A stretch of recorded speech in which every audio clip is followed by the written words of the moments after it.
जी तो बच्चों, ऐसे हैं आप? ठीक ठाक हैं? ये वीडियो आपको हेल्प करेगी आपके किसी भी किस्म के एग्जाम में। अगर आप किसी यूनिवर्सिटी में, किसी कॉलेज में, कि इवन किसी आप कॉम्पिटिटिव एग्जामिनेशन में बैठे हुए हैं, तो इंग्लिश के पोर्शन में अगर आपको एक सेंटेंस देके पूछा जाता है कि बताइए इस सेंटेंस की टाइप कौन सी है, तो ये वीडियो आपको बहुत ज्यादा हेल्प करने लगी है।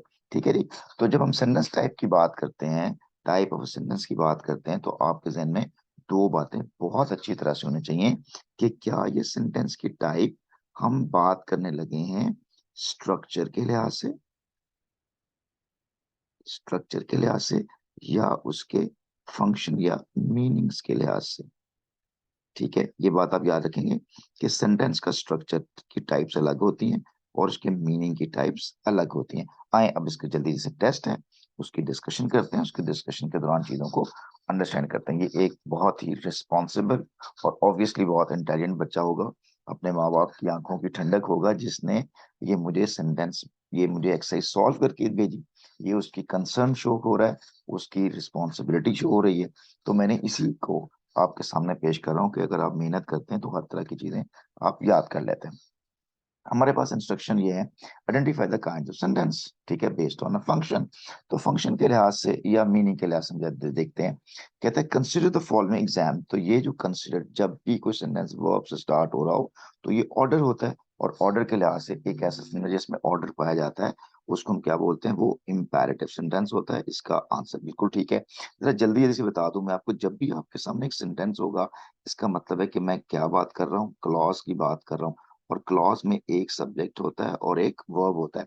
लेकिन अगर इस सब्जेक्ट से पहले कोई कंजंक्शन लग जाए, जैसे वो इफ, और वो मैंने आपको व्हाइट बस के बारे में बताया था, व्हेन, वेयर, व्हाइल और इफ वाले वर्ड लग जाए, तो ये क्लॉज जो कंजंक्शन लग जाने के बाद क्या हो जाती है? इंडिपेंडेंट क्लॉज होती है। और इंडिपेंडेंट क्लॉज सेंटेंस नहीं होता। सिर्फ वही क्लॉज सेंटेंस बनता है जिसके एंड में फुल स्टॉप होता है। ये तो क्लियर है ना? तो अगर जब हम सिंपल सेंटेंस बनाते हैं तो सिंपल सेंटेंस या तो स्टेटमेंट होती है, याद है ना बच्चों आपको? स्टेटमेंट होती है, या इनको हम अफर्मेटिव सेंटेंस कहते हैं, या ये डेक्लेरेटिव होता है। और जब क्वेश्चन हो तो हम उसको क्या बोलते हैं? इंट्रोगेटिव बोलते हैं, इसको हम क्वेश्चन मार्क वाला बोलते हैं। और अगर उसके अंदर कोई रिक्वेस्ट हो, कोई ऑर्डर हो, तो वो क्या बनता है? उसको हम इम्पेरेटिव बोलते हैं। और अगर उसमें फीलिंग्स आ रही हो तो वो क्या होता है? एक्सक्लेमेटरी सेंटेंस होता है। ये तो क्लियर है ना बच्चों आप लोगों को? ठीक है। तो हम बात करते हैं, इसमें चूंकि ऑर्डर है तुम्हारा इंपेरेटिव हो गया। May you enjoy good health. अब इसके अंदर उसने दुआ दी हुई है, प्रे किया हुआ है। तो इसके लिए हम, जब जो है ना, असल में जिसमें ऑर्डर हो वो तो इंपेरेटिव होता है, लेकिन जिसमें प्रे की हो या रिक्वेस्ट किया जाए तो वो क्या बन जाता है? ऑप्टेटिव बन जाता है। ये भी बिल्कुल ठीक है इस बच्चे का क्वेश्चन आंसर, सॉरी। तो व्हाट अ ब्यूटीफुल, ये इसमें उसने फीलिंग्स बताई हुई हैं, तो आंसर हमारा एक्सक्लेमेटरी हो गया। ये बचे हुए का आंसर ठीक हो गया। I want to know what sort of nation you might want to live. अब आई वांट टू नो, मैं जानना चाहता हूँ what sort of nation you might want to live in. तो ये आपका एक स्टेटमेंट है। तो स्टेटमेंट के लिए हम क्या कहते हैं? असर्टिव सेंटेंस होता है, डेक्लेरेटिव स्टेटमेंट होती है, डेक्लेरेटिव असर्टिव सेंटेंस होता है। क्लियर होगी बात? अब कहते हैं जी स्ट्रक्चर के लिहाज से बताएं इस सेंटेंस की टाइप कौन सी है। तो स्ट्रक्चर के लिहाज से आपने याद रखना है कि या तो सेंटेंस सिंपल होता है। सिंपल सेंटेंस का मतलब ये है कि एक सब्जेक्ट एक वर्ब। या वो सेंटेंस कॉम्प्लेक्स होता है। कॉम्प्लेक्स का मतलब ये है कि अब उसमें दो क्लॉजेस होंगी, लेकिन एक डिपेंडेंट दूसरी इंडिपेंडेंट। और एक टाइप होती है कंपाउंड, जिसका मतलब है कि उसमें दोनों ही मेन क्लॉजेस या दोनों ही सिंपल सेंटेंसेस आए हुए हैं। ठीक है। तो इसमें देखिए, the boy who is leading the parade is my best friend. ये एक सिंपल सेंटेंस है। भले वो कैसे? इसलिए कि ये जो who is leading the parade है, आप कहेंगे सर ये तो एक डिपेंडेंट क्लॉज है। याद है ना? डिपेंडेंट क्लॉज जिसके साथ कोई क्या लग जाती है? कंडीशन लगी होती है। अब ये तो है तो डिपेंडेंट क्लॉज। लेकिन अगर मैं डिपेंडेंट क्लॉज की बात करूं तो आपने कहना है कि डिपेंडेंट क्लॉज नाउन क्लॉज होती है, एडजेक्टिव क्लॉज होती है, या एडवर्ब क्लॉज होती है। तो ये चूंकि एक एडजेक्टिव क्लॉज है, क्योंकि किसको डिफाइन कर रही है? बॉय को। लिहाजा the boy is my best friend, कौन सा? वो जो परेड को लीड कर रहा है। तो ये हमारा एडजेक्टिव क्लॉज सेंटेंस को कॉम्प्लेक्स नहीं बनाती, लिहाजा हम उसको सिंपल रखेंगे। क्लियर हो गया? अब don't count your chicken before they are hit. अब ये वो कहता है डोंट काउंट योर चिकन। ये तो एक इंपेरेटिव सेंटेंस है, इसके अंदर ये तो क्लॉज बन गई। लेकिन ये क्या लिखा हुआ है? Before, before their hate. अब ये बिफोर देयर हेट एक एडवर्ब क्लॉज है। और एडवर्ब क्लॉज डिपेंडेंट क्लॉज होती है, पक्की बात है। तो एक हो गई डिपेंडेंट क्लॉज, एक हो गई इंडिपेंडेंट क्लॉज, तो क्या बन गया, कॉम्प्लेक्स सेंटेंस बन गया। क्लियर होगी बात। अच्छा, मैरी रैन फास्ट, बट आप देखिए मैरी रैन फास्ट एक क्लॉज है, और शी कुड नॉट कैच लग गया, दरमियान में क्या लगा हुआ है, बट। अब ये जो बट है ये कोऑर्डिनेट कंजंक्शन है, लिहाजा हमारा जो सेंटेंस है वो क्या बनेगा, कंपाउंड सेंटेंस बनेगा। क्लियर होगी बात। और आपको बताएं, कंपाउंड सेंटेंस को बनाने वाला कंजंक्शन कोऑर्डिनेट होती है, और कॉम्प्लेक्स बनाने वाला सेंटेंस की जो कंजंक्शन होती है वो सबऑर्डिनेट कंजंक्शन होती है।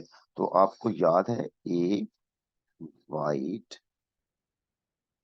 बस, याद है इस सब का ये ए से क्या बनता है, आफ्टर ऑल दो, W H family, if T से दो, और ई से इवन देन, बी से बिफोर और बिकॉज, यू से अनटिल अनलेस, और ऐसे सेंस। ये जितने भी कंजंक्शन है जब भी क्लॉज से पहले लग जाएंगे, क्लॉज क्या हो जाएगी, डिपेंडेंट हो जाएगी। और वो डिपेंडेंट क्लॉज अगर एडवर्ब क्लॉज बना रही है तो सेंटेंस हमारा कॉम्प्लेक्स हो जाएगा, याद रहेगा ना तुमको। चलें हम आते हैं नंबर 7, मैरी रैन फास्ट, बिल्कुल ये दो हमने बात की। when he got back, बेटा when he got back में आपको लगता है सबऑर्डिनेट क्लॉज, बिल्कुल किससे, when से।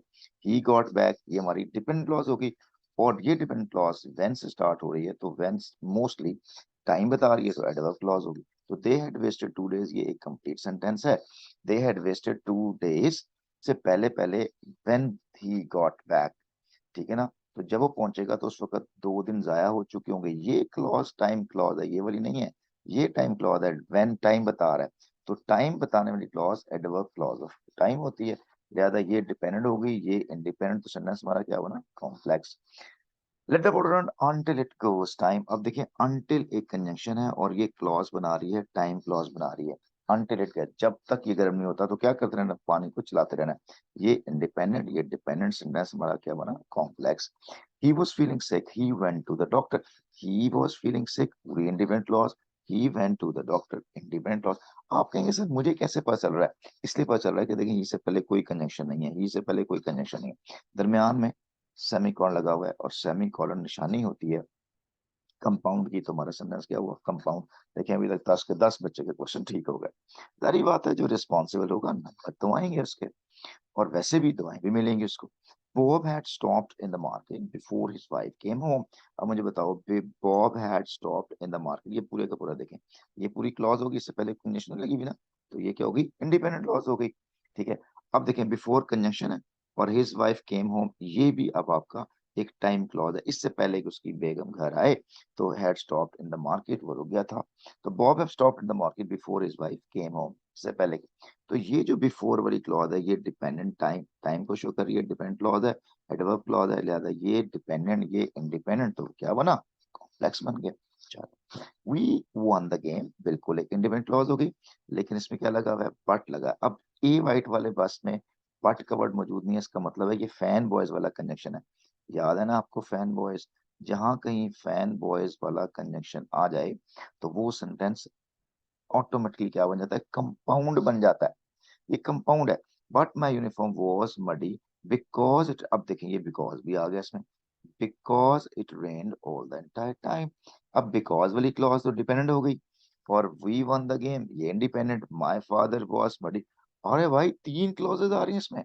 अब जब तीन क्लॉजेज आ रही हैं तो ये वाली क्लॉज तो कंपाउंड है, और ये कॉम्प्लेक्स है, तो इसका क्या बना, ये बनेगा कंपाउंड कॉम्प्लेक्स। अरे भाई इसका अल्फा करेक्ट था, बीटा करेक्ट नहीं होगा, समझ गए बात को। ठीक है, अब चले 13 में, he was marking paper when his wife interrupt. अच्छा, कब वाइफ ने इंटरप्ट किया, जब वो मार्किंग कर रहा था पेपर की। अब ये देखें ये इंडिपेंडेंट है, और व्हेन हिज वाइफ, ये अब डिपेंडेंट हो गई, तो कंटेंट क्या बन गया, कॉम्प्लेक्स, ये ठीक हो गया भाई आपका, क्लियर हो गया। चलो जी, ओ जी सेंटेंस टाइप हम कर रहे हैं, बिल्कुल याद रखिएगा, होप सो कि आप इसको अंडरस्टैंड कर रहे हैं।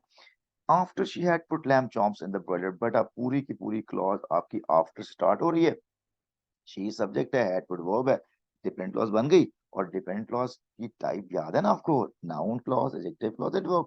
जो एडवर्ब क्लॉज वो टाइम बता रही होती है, इससे पहले कोई काम करता, तो she said open the door, ये आपकी इंडिपेंडेंट क्लॉज, सेंटेंस हुआ कॉम्प्लेक्स, बिल्कुल ठीक हो गया। Bob will have gone to the library before he comes to the class. Before he comes to the class, इससे पहले क्लास में आता, Bob will have gone to the, वो जा चुका होगा। दो एक्शन हुए, बताएं डिपेंडेंट क्लॉज कौन सी है, बिफोर वाली डिपेंडेंट होगी, और ये इंडिपेंडेंट, तो सेंटेंस क्या हुआ, कॉम्प्लेक्स। अब देखें, choose the right option. If it dash the ground gets wet, उसने बोला है कि इफ के बाद यहाँ पर क्या आना चाहिए, ये है कंडीशनल सेंटेंस। याद रखिएगा, जब इफ से कोई क्लॉज स्टार्ट होती है वो कंडीशन बता रही होती है। तो कंडीशनल क्लॉज आपकी 4 टाइप्स में हो सकती है। बोला कौन कौन सी? इफ के बाद आप प्रेजेंट यूज कर सकते हैं, इफ के बाद आप पास्ट यूज कर सकते हैं, इफ के बाद आप पास्ट परफेक्ट भी यूज कर सकते हैं। ये तीनों आपके साथ आ सकते हैं। इसके बाद प्रेजेंट टेंस, इसके बाद पास्ट, इसके बाद पास्ट परफेक्ट। इसके अलावा नहीं आप यूज कर सकते। अभी तक आप ये एडवांस लेवल से पहले पहले ये 3 से ज्यादा नहीं करेंगे। तो मैं इफ इट रेन तो होता ही नहीं है, ठीक है। इफ इट रेन बिल्कुल पॉसिबल है, ये हो सकता है। इफ इट रेन्स बिल्कुल पॉसिबल है। इफ इट विल रेन कभी पॉसिबल नहीं होगा। ये आपका बेटा गलत कर दिया आपने, ठीक है। अब मेरे पास ऑप्शन बच गई रेन और, अगर मैंने रेन लिखा, ये पास्ट है, तो मुझे आगे यहाँ पे वुड लिखना था। वुड तो है ही नहीं यहाँ पे, ये भी गलत हो गया। अब इसका मतलब ये कि मेरे पास यहाँ पे रेन्स है, तो रेन्स के बाद मैं द ग्राउंड गेट्स भी लगा सकता हूँ, ग्राउंड विल गेट भी है। अब चूंकि गेट्स है तो मैं इसको रेन्स को लगाऊंगा, यहाँ पे आंसर मेरा रेन्स आएगा। समझ लगी? टाइप फर्स्ट हो जाएगी। क्लियर? अब आ जाए number 7। If student dash with keen interest they will, देखिए बेटा विल पास लिखा हुआ है। जब विल पास लिखा हुआ है तो इसका मतलब है मिफ के साथ मैंने कौन सी यूज करनी है? प्रेजेंट टेंस यूज करना है, प्रेजेंट टेंस। तो बेटा जी स्टडी प्रेजेंट है, बिल्कुल ठीक है। Have studied, if students have studied तो दे विल पास, नहीं ये फ्यूचर परफेक्ट नहीं आएगा। ये स्टडीड तो बिल्कुल नहीं आएगा। स्टडीज अगर यहाँ वुड होता तो हम कर लेते। विल स्टडी जो है ना, इफ स्टूडेंट के साथ हम, इफ के साथ हम विल आमतौर पे यूज नहीं करते, ये भी गलत हो गया। तो आंसर हमारा क्या बना? If student study with keen interest they will pass, first condition. Number 18 में इफ शी न्यू, बताएं बेटा जी शी न्यू, न्यू बताएं कौन सा टेंस है? पास्ट टेंस है। अगर यहाँ पास्ट टेंस है तो यहाँ पे क्या लगना चाहिए? यहाँ पे वुड लगना चाहिए। देखते हैं, वुड विन, बिल्कुल ठीक है हमारा आंसर। हैज वन नहीं हो सकता, हैड वन नहीं हो सकता, विंस नहीं हो सकता, आंसर एल्फ होगा। बेटा ये भी गलत हो गया आपका। नंबर 19 में if he dash hard he would have pass. अब देखिए यहाँ लिखा हुआ है वुड हैव पास, अगर यहाँ पे वुड हैव पास्ट है तो यहाँ पे पास्ट परफेक्ट आना चाहिए, पास्ट परफेक्ट। तो देखिए पास्ट परफेक्ट लिखा है, वर्क्स नहीं होगा, विल हैव वर्क नहीं होगा, हैज वर्क नहीं होगा, हैड वर्क नहीं होगा। डेल्टा ऑप्शन आपने ठीक कर दिया, ठीक है। ये तुक्के मारे क्या मतलब? अब इफ आई डैश यू, अगर मैं तुम्हारी जगह पे होता, आई वुड हैव बॉट, तो मैं ये चीज खरीद चुका होता। तो बेटा इफ, अब मतलब ये कि ये वुड हैव बॉट आया हुआ है, तो वुड हैव का मतलब है यहाँ पर या तो पास्ट परफेक्ट आएगा या पास्ट सिंपल आएगा। तो इफ आई वॉज नहीं होता, इफ आई वर हमेशा यूज करते हैं, सेकंड कंडीशन के लिए यूज होता है ये वाला। तो इफ आई वर आ जाएगा, ठीक है। हैव बीन नहीं आएगा, बाकी कुछ भी नहीं आएगा। इफ के साथ वुड हम यूज नहीं करते आमतौर पर। तो ये बेटा मैं सही तुक्का लगा दिया।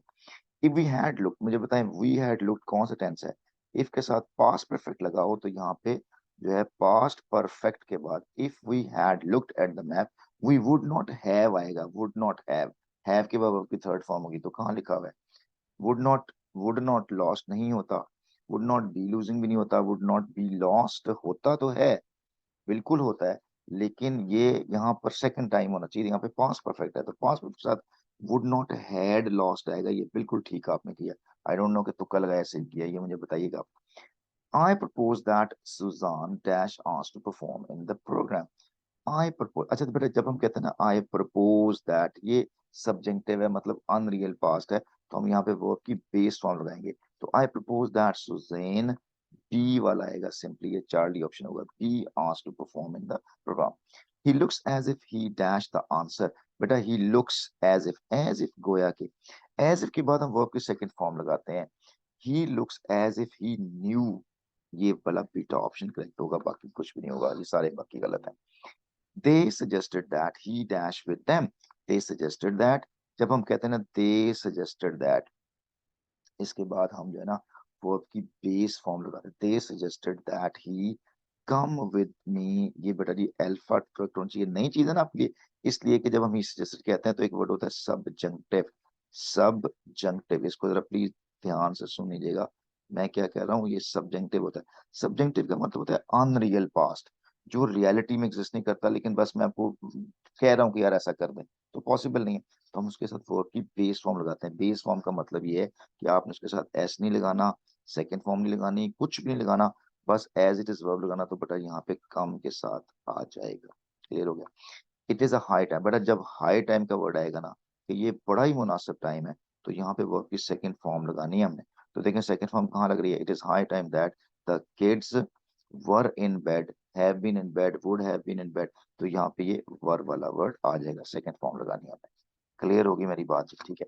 अब जल्दी जल्दी से जरा मुझे कंडीशननेस के बारे में रिवीजन कर दे, मैंने आपको क्या बोला। फर्स्ट कंडीशन का मतलब है कि इफ के साथ मैंने प्रेजेंट टेंस लगाया, if he, if he runs, ठीक है, तो कॉमा लगा के क्या होगा, ही विल विन। ठीक हो गया जी। इसमें देखिए रन्स, यहाँ पे विल। सेकंड कंडीशन का मतलब ये है कि इफ ही रैन, आपने ये मैंने सेकंड फॉर्म लगाया, तो मैं यहाँ पे लिखूंगा ही वुड विन। ठीक है, यहाँ पे रैन, यहाँ पे वुड। इनके बेटा मीनिंग में जमीन आसमान का फर्क है, ये हम इसको डिटेल से डिस्कस कर लेंगे, आपको क्वेश्चन इसमें आता हूँ। थर्ड कंडीशन में इफ ही हैड रन, अब मैंने पास्ट परफेक्ट यूज किया है, तो मैं यहाँ लिखूंगा ही वुड हैव, और वर्ब की थर्ड फॉर्म वन आते। बेटा ये तीन कंडीशंस हैं, इसको प्लीज अंडरस्टैंड कीजिए, अगर आपको आती हैं तो वेल एंड गुड, नहीं आती तो मुझे जरूर बताइएगा। सब्जेक्टिव मूड हमने डिस्कस डिटेल से नहीं किया, लेकिन इंशाल्लाह जैसे ही मौका मिलेगा हम इसको भी डिस्कस कर लेंगे। मेरे बच्चों, ये ऐसी वीडियोस जिसमें आप चीज़ों को सीखते हैं, यही आपके काम आनी है। इंस्टेड कि आप कोई फजूल चीज़ देखते हैं, वो वक़्त का भी ज़िया, और आपका जो है ना वो मतलब पैसे का भी ज़िया, वक़्त आपकी एनर्जीज का भी ज़ाया होता है। तो बेटा क्या ही अच्छा होता कि ये चीज़ें आप सीख लें, आपके पेपर में काम आएंगी, और आप जो है वो किसी अच्छी जगह पहुंचेंगे। आपकी बहुत सी दुआओं के साथ, अल्लाह ताला आपको हामी नासिर हो, अल्लाह ताला आपको हर मौके पे कामयाब करे। अपना बहुत सा ख्याल रखिएगा। अल्लाह हाफिज।